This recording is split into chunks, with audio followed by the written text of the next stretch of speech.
परमादरणीय परम श्रद्धेय आचार्य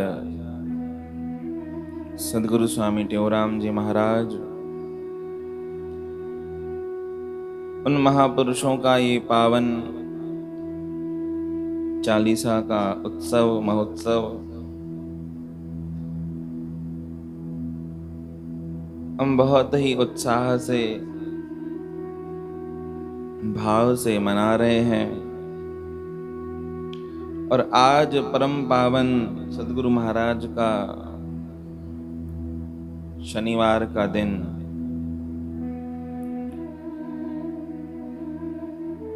सद्गुरु स्वामी सर्वानंद जी महाराज हमारे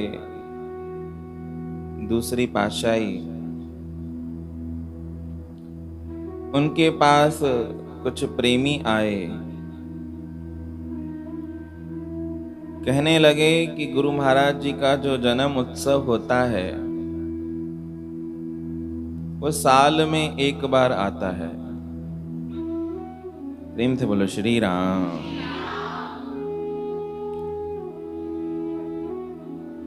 तो साल में केवल एक बार मिलने का मौका मिलता है, उन महापुरुषों की कीर्ति, उन महापुरुषों का यशगान गाने का मौका मिलता है। कुछ ऐसा कीजिए कि हम थोड़ा जल्दी जल्दी मिलें। गुरु महाराज जी ने कहा कि अगर ऐसी ही बात है तो आप हर महीने सद्गुरु स्वामी टेवराम जी महाराज का जो मासिक जन्मोत्सव है चौथ,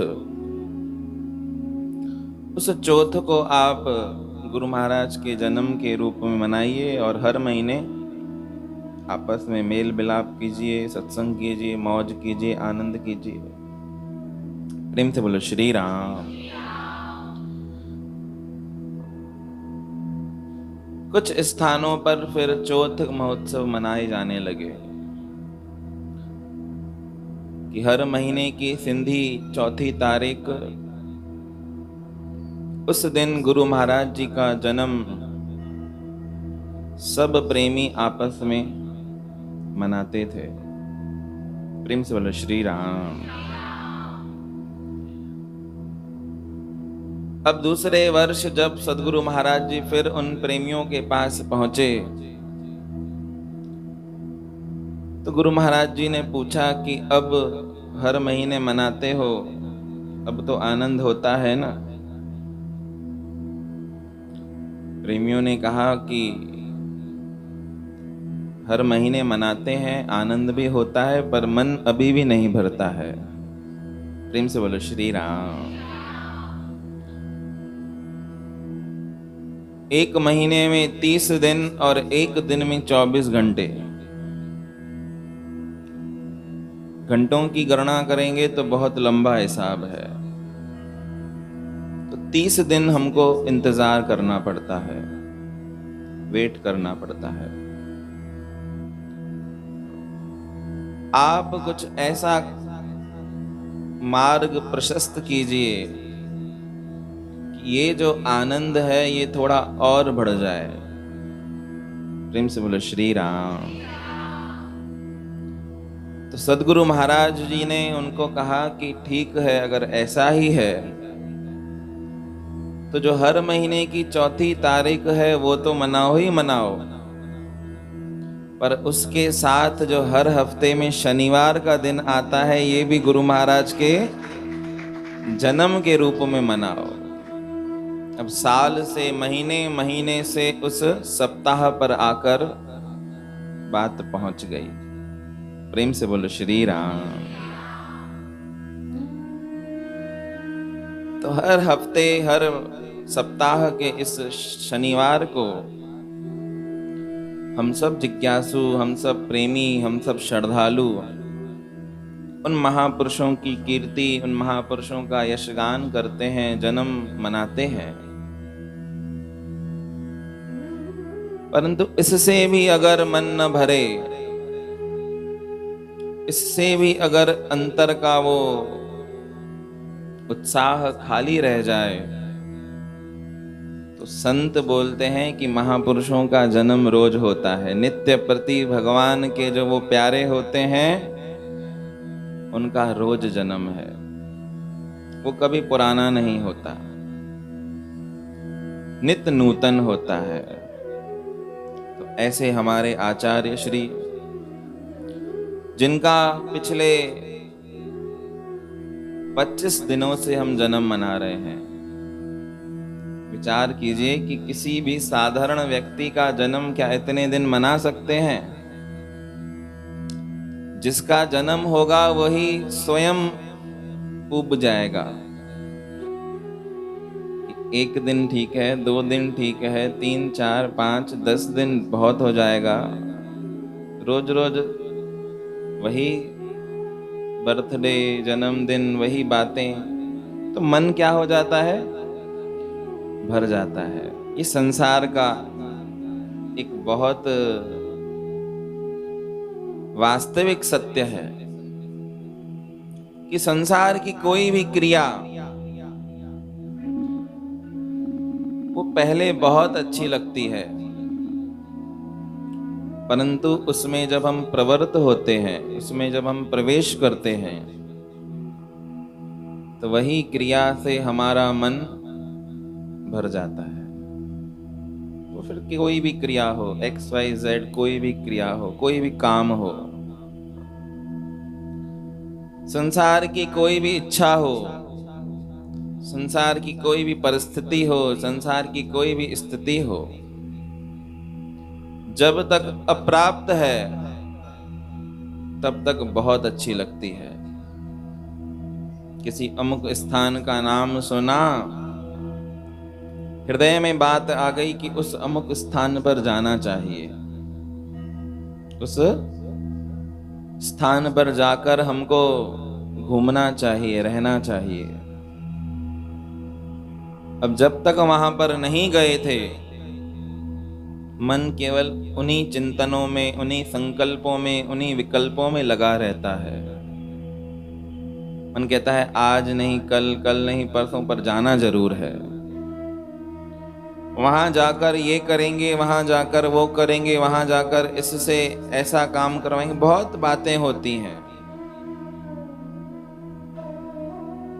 पर जैसे ही उस स्थान पर हम पहुंचते हैं, उस डेस्टिनेशन पर जब हमारी पहुंच होती है, कितने दिन मजा आता है? 1 दिन, 2 दिन, 3, 4, 5, 10, 15, महीना भर रह सकते हो। 2-4 दिन के बाद ही लगेगा कि अब जल्दी से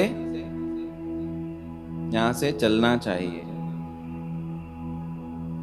प्रेम से बोलो श्री राम। उसी स्थान के लिए 15 दिन नहीं, महीने भर से मन में ख्याल बन रहे थे। जब प्राप्त हो गई तो उसका भोग करना चाहिए, करते हैं। परंतु ये संसार की नश्वरता का एक सबसे बड़ा बोध है कि संसार की जितनी भी स्थितियां हैं वो अनित्य हैं।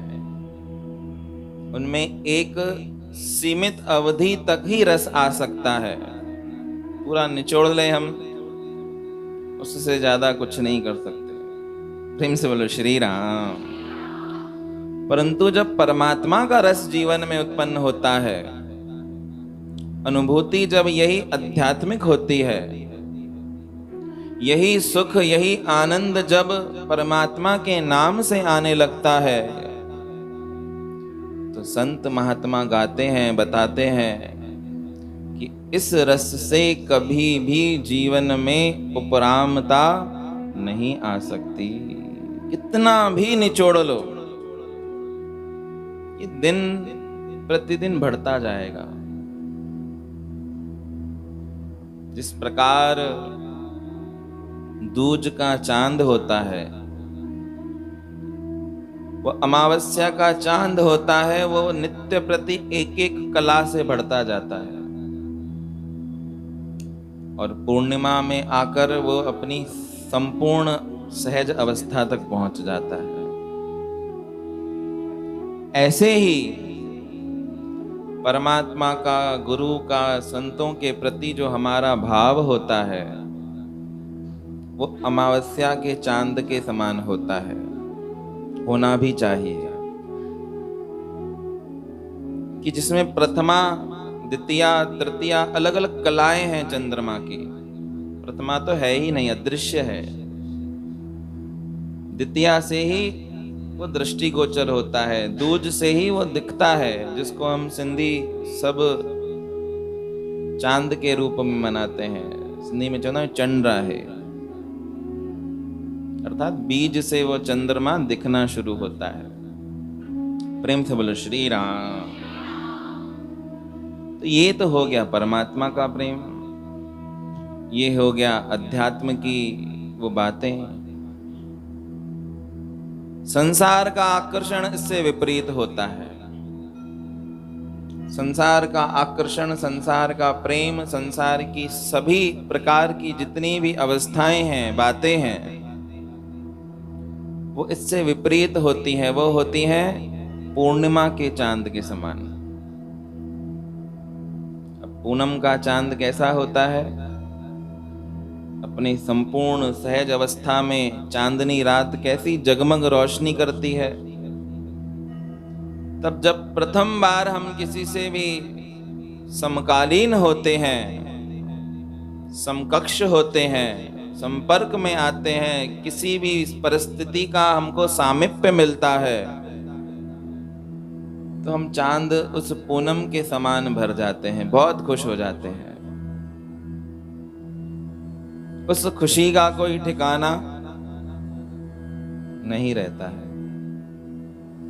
हम बोलते हैं कि आज मैं ऊपर आसमां नीचे, आज मैं आगे जमाना है पीछे। प्रेम से बोलो श्री राम। लिखने वालों ने भी क्या क्या बोल लिखे हैं।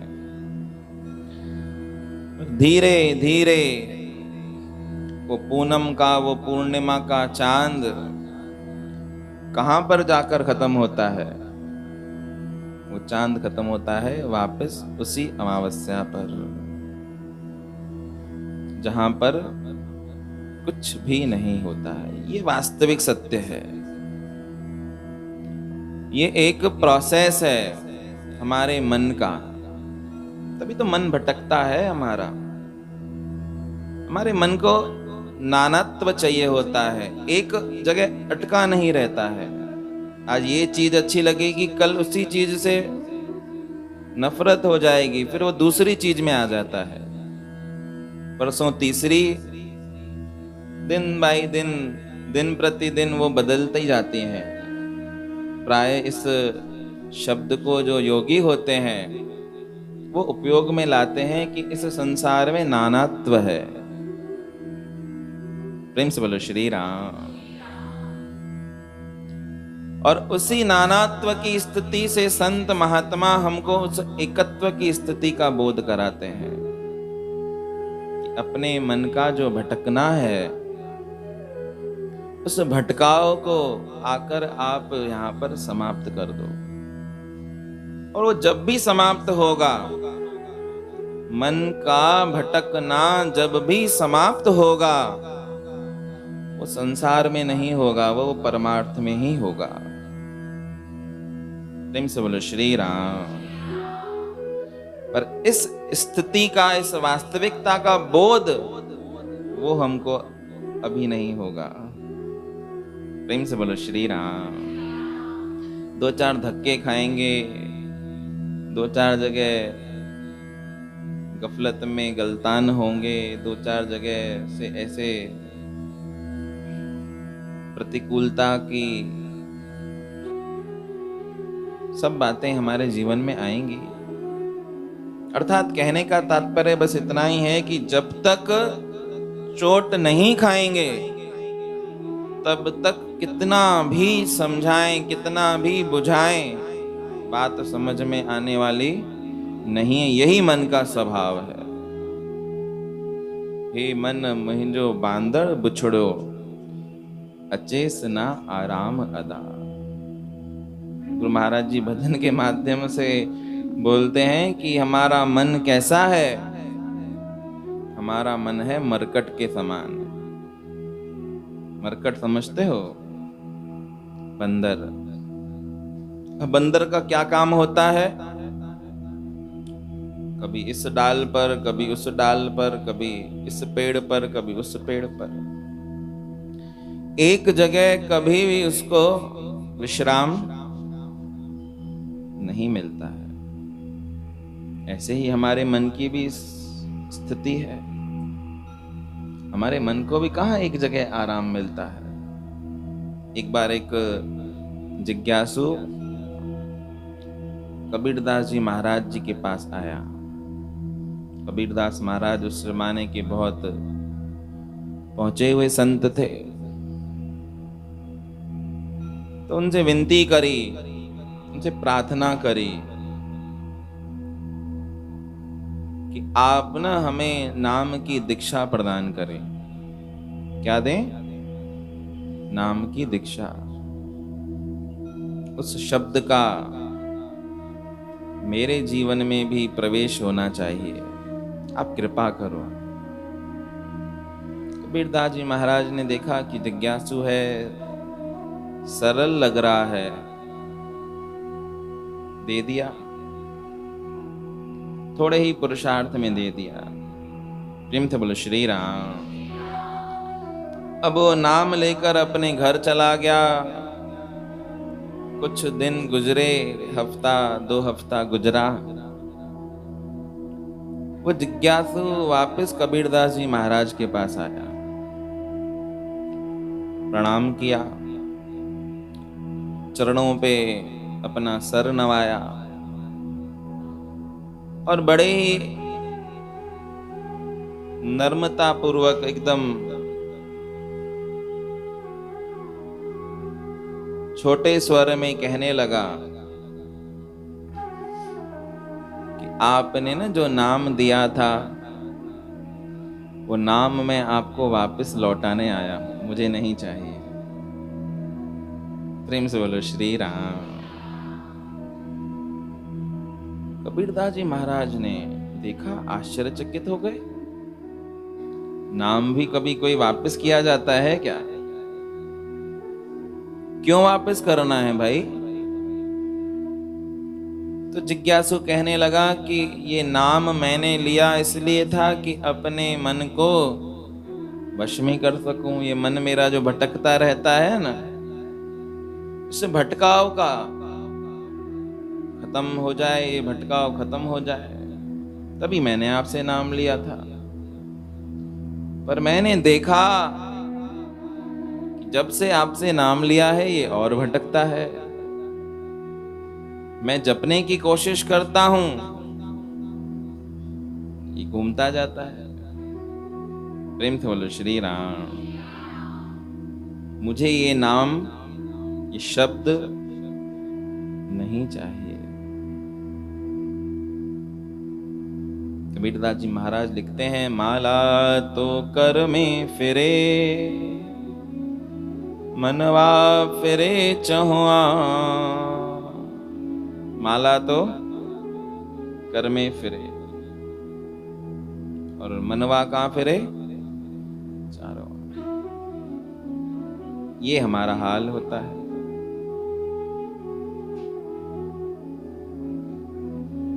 तो जिज्ञासु ने कहा कि मुझे ये नाम नहीं चाहिए, आप अपना नाम वापस ले लो।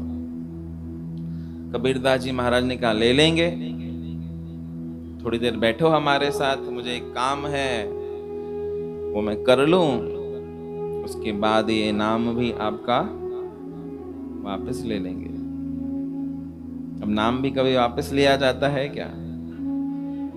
सदगुरु स्वामी शांति प्रकाश जी महाराज प्रेम के सागर, हमारे मंडल के तृतीय पातशाही, तीसरी गादी, पुणे में गए एक बार।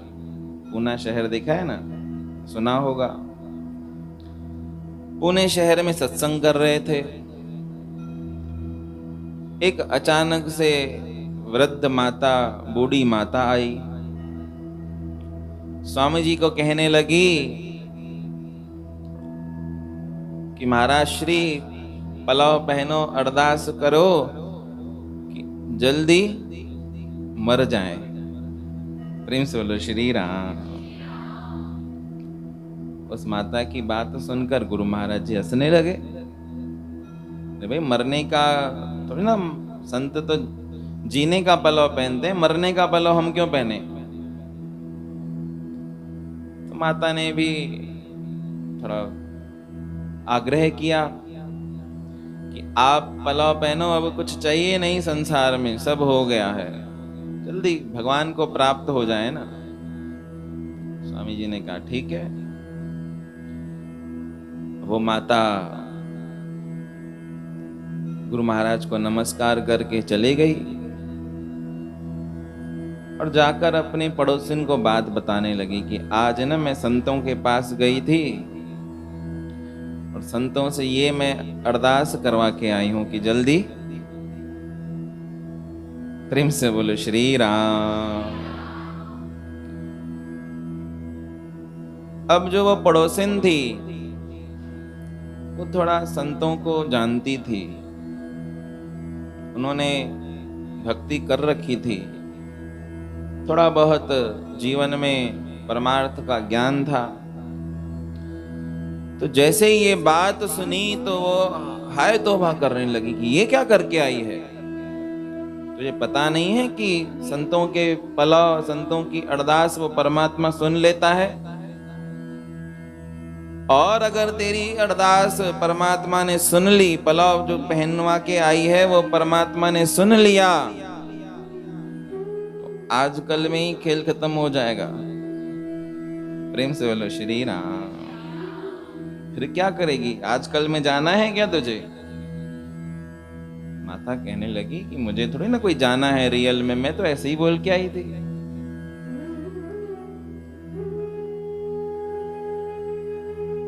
पड़ोसिन ने बोला कि जल्दी जा, संतों को आग्रह कर कि पलाव नहीं पहने, पहना हो तो नहीं पहने, अभी देर है। वो सारा घर का काम काज जो आके कर रही थी छोड़ दिया आधे में ही और दौड़ लगाई। यद्यपि वृद्धा थी, बूढ़ी थी, परंतु अपने सामर्थ्य से पहुंची गुरु महाराज जी के पास, सदगुरु स्वामी शांति प्रकाश महाराज के पास। स्वामी जी अपने कक्ष में आरामी थे। सेवादारियों से कहने लगी कि मुझे गुरु महाराज जी से अभी मिलना है, अर्जेंट है बहुत। स्वामी जी ने कहा कि आने दो, क्योंकि स्वामी जी जान चुके थे, शाम को बात हुई थी। तो गुरु महाराज ने पूछा क्या हुआ माता जी, सब ठीक है। वो वृद्धा माता कहने लगी कि कुछ भी ठीक नहीं है। क्यों, क्या हो गया। आपने अगर पलाव नहीं पहना हो, अरदास नहीं की हो, तो मुझे पलाव कैंसिल करवाना है। प्रेम से बोलो श्री राम। गुरु महाराज भी हंसने लगे और मुस्कुराहट में हंस हंस कर कहने लगे कि माता जी पलाव कभी कैंसिल नहीं होता है। प्रेम से बोलो श्री राम। सतनाम साखी, जो नहीं बोल रहे हैं बोलेंगे सतनाम साखी। तो ये भी कोई लेने देने की बातें थोड़ी नहीं होती हैं। इनाम ले लिया तो वापस ले लो, पलाव पहनवा लिया, अरदास करवा ली, अब कैंसिल करवा दो। स्वामी जी जब ये प्रसंग बताते थे अपने सत्संग में तो बहुत हृदय उनका प्रसन्नता से भर जाता था। स्वामी जी ने उस माता को आश्वासन दिया कि हे माता, आप निश्चिंत होकर घर जाओ, कभी भी संत मरने का पलाव नहीं पहनते हैं, आप नहीं मरोगे। हमारी दुर्बुद्धि कितनी है, हमारी अल्पज्ञता कितनी है, हम कितना न्यूनतम विचार कर सकते हैं, इस बात से ये सिद्ध होता है कि कितना छोटा सोच सकते हैं। ये हमारे मन का स्वभाव है। ऐसे ही वो कबीरदास जी महाराज के पास अमुक व्यक्ति आकर क्या कहने लगा, मुझे जो नाम दिया है वो मैं वापस देने आया।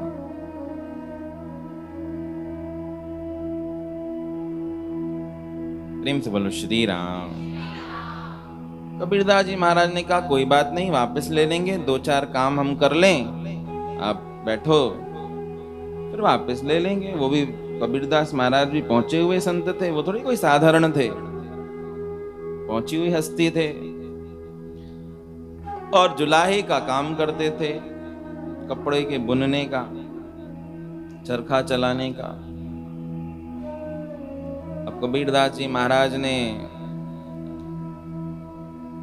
कपड़ा बुनना चालू किया। अब जैसे जैसे कपड़ा बुने तो बुनते बुनते कपड़े का जो ताना और बाना होता है उसमें से वो धागा टूट जाए। यद्यपि अगर किसी को इतना थोड़ा सा ज्ञान हो कपड़े बुनने का तो वो धागा परस्पर टूट जाता है। प्रेम से बोलो श्री राम। अब जैसे ही धागा टूटा कबीरदास महाराज बहुत जोर से रोने लगे। अमुक व्यक्ति कहने लगा कि आप संत हो इतने बड़े और रो रहे हो, क्या हो गया? कबीरदास जी महाराज ने कहा कि ताना बाना जो मैं बुन रहा था उसका धागा टूट गया। तो उसने कहा कि इसमें कौन सी बड़ी बात है, ये तो स्वाभाविक क्रिया है। अगर जुलाहे हो आप तो पारंपरिक रूप से ये काम करते हो, आपको तो ज्ञान होना चाहिए। ये तो टूटना इसका काम है, जोड़ दो, आगे चलो। कबीरदास जी महाराज ने कहा ठीक है, जैसे आप कहो। अब फिर से उन्होंने अपना काम चालू किया, धागा का ताना और बाना बुन रहे थे। कुछ देर के बाद वो फिर से धागा टूट गया और जैसे ही टूटा कबीरदास जी महाराज फिर से रोने लगे और इस बार का रुदन पहले बार से कुछ ज्यादा था। कहने लगे कि ये फिर से टूट गया। अब कबीरदास जी महाराज को वो अमुक व्यक्ति आश्वासन दे रहा था, धीरज बंधा रहा था। अब रो क्यों रहे हो? रोना आपके स्वभाव के ऊपर जमता नहीं है। आप इतने धीरजवान हो, संत हो, जुलाहे का काम करते हो, ये सब तो स्वाभाविक क्रिया है। ये टूटेगा हमको जोड़ना है, ये टूटेगा हमको जोड़ना है, ऐसे ही तो ये पूरा कपड़ा बनता है। कबीरदास जी महाराज उस रोने वाली क्रिया से एकदम जोर जोर से हंसने लगे। कहने लगे कि ये जो बात तू मुझे समझा रहा है, ये बात अपने मन को नहीं समझा सकता। मुझे तो तू समझा रहा है कि उसका काम है टूटना, आपका काम है जोड़ना। तो यही तो बात अपने मन को भी समझानी है कि मन का काम है भागना। मन क्या करेगा? मन कभी भी एक स्थिति पर नहीं टिकता, वो कभी यहाँ पर आएगा, कभी वहां पर जाएगा। तुम साखी बनकर दृढ़ निश्चय कर कर बैठ जाओ कि मुझे नाम का निरंतर सुमरण करना है। तुम बैठ जाओगे तो कहाँ घूमेगा, कहाँ घूमेगा, आखिर कहाँ पर आएगा? यद्यपि हम जब घर से जाते हैं सुबह को तैयार होकर कितने लोगों से मिलते हैं, बहुत सारे लोगों से मिलते हैं। किसी से काम होता है, किसी से कुछ काम होता है, किसी से मिलना होता है, किसी से दोस्ती होती है, किसी से रिश्तेदारी होती है। अंत में जब संध्या काल होता है, सायंकाल होता है, रात्रि काल होता है, तो प्राय कहाँ पर आकर विश्रामी होते हैं? कहां पर? कहां पर? घर पर। मिले भले सबसे, पर किसी के घर पर थोड़ी ना रुक सकते हैं। अंत में आकर कहां पर रुकेंगे? सिंधी में चवंदायूं, पंहिंजो घर दाता जो दर। थक जाते हैं, थक हार कर फिर घर में आकर अपना पलंग मिला और वो चैन से सो जाते हैं। कहते हैं भैया पंहिंजो पलंग है। बोलते हो या नहीं? तो मन भी हमारा कितना भागेगा, इधर जाएगा उधर जाएगा। कबीरदास जी महाराज कहते हैं कि मन का छाड़ के मन का फेर। प्रेम से बोलो श्री राम। ये जो कर का मन का छाड़ के मन का फेर, ये जो हम चपलताओं में लगे पड़े हैं, चंचलताओं में लगे पड़े हैं, प्राय जाने दें। अंत में आकर वो मन कहां पर बैठेगा? वो हमारा घर तो यही है ना, जहां पर प्रभु परमात्मा का स्वयं का निवास है।